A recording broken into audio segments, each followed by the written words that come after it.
В Україні переважають сорти іноземної селекції. Наскільки це небезпечно для держави та фермерів взагалі?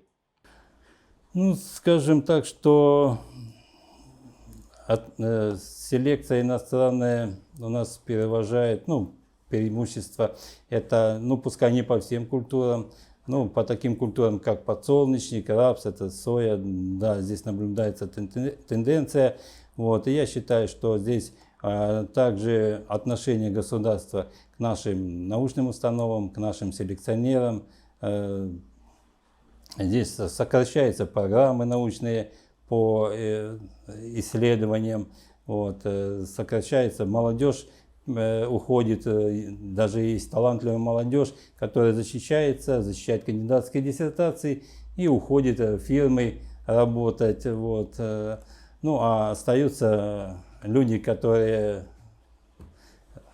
занимаются этим делом. Фанати, так би Да, мовити, своєї да, справи. фанаты. Вот.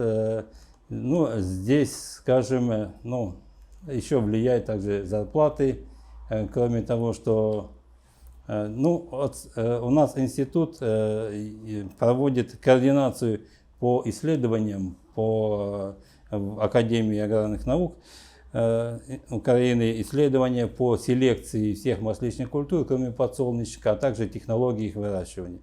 Ну и видно, как сокращаются эти программы, сокращаются, ну, научные программы по селекции, по технологии выращивания за последние годы. Это заметно.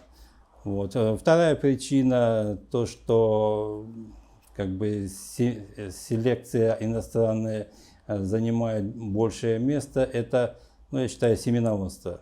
Не на должном уровне семеноводства. Тот же подсолнечник, который занимает 50%, например, ну 40%, 30%, его семеноводство требует пространственной изоляции, там до 3-5 километров, а это очень трудно найти, поэтому страдает качество семян. Вот. Но наши сорта не хуже, гибриды, не хуже иностранных, они выведены специально в этой зоне, то есть они более приспособлены для условий, где мы их выращиваем. Ну, не секрет, когда человек берет какой-то импортный сорт, сеет у себя на поле, естественно, он для него там и удобрение положит лучше, и поле выберет поудобней, так скажем. Вот. И поэтому где-то эти сорта имеют преимущество.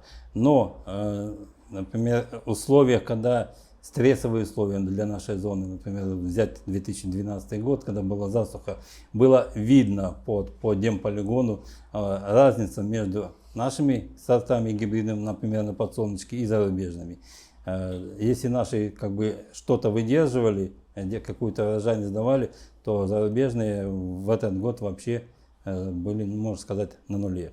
При этом можно сказать и то, что не все культуры масличные утратили преимущество по количеству сортов, гибридов.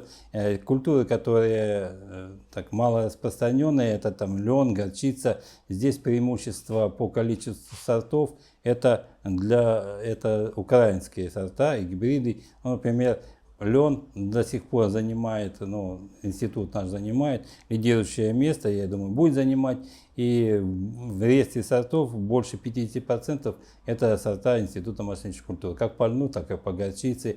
Если взять культуру кунжут, то все сорта, выведенные в Украине, это Института масличных культур. Большинство сортов культуры софлора, которые, я говорил, начинает занимать все больше и больше площади. Это также сорта, выведенные в Институте масличных культур. Тобто, наскільки зрозуміло, це не тільки небезпека в тому, що у нас немає можливості працевлаштувати додатково людей для того, щоб вони займалися селекцією. Це ще плюс те, що паралельно із посівним матеріалом ми можемо занести якусь інфекцію, яка не характерна для нас, і плюс сорти і гібриди в дуже жорстких погодних умовах іноземні слабші, і можна не отримати той врожай, який планується.